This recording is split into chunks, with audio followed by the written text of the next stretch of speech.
Good morning! Happy Sunday sa ating lahat. At happy lang ako dahil lumiwanag ulit yung araw. Sana wag muna umulan please dahil need pa namin ihatid nga yung berhin sa Taytay.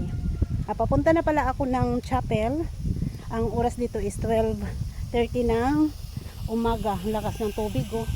Itong tubig na to, ito, maluwag yung dugtong niya. Inayos na namin yan yung galing kami sa Borol nung isang gabi. Inayos ni Jerry yan.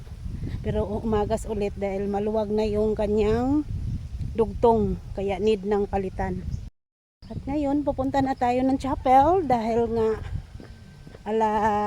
need na siguro mga 1:30 makaalis siguro dito papuntang Taytay dahil 4 nga daw ang mass doon. Kailangan makarating ang berhen doon ng mas maaga. Kaya bababa na tayo, punta na tayo ng chapel para maka-remembrance muna tayo picture dito sa mahal na berhen. Yearly lang kasi to pumupunta bawat baryo dito sa amin sa probinsya.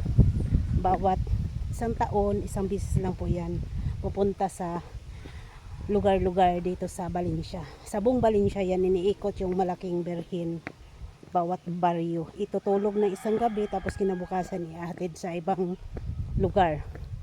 Kung hindi lang talaga mahirap or mayroon lang akong pira na budget, gusto ko sana galing sa bayan papunta sa iba-ibang lugar. Sasama ako paghatid. Kaso wala tayong budget dahil hindi tayo pa sumahod dito sa Facebook. Kaya wala tayong budget. Kailangan kasi pag sumama ka, mayroon kang ipamasahi. Hindi naman pwedeng makausap ka ng driver na wala kang bayad, utangin mo. Kaya hindi talaga pwede pa. Saka na lang kung kikita tayo soon, kung pala rin tayo na sasahod na tayo dito sa Facebook. Okay. Gada kong payong.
At dahil alauna na ng hapon, ready na kami para ilabas yung mahal na birhen para ihatid namin sa Taytay.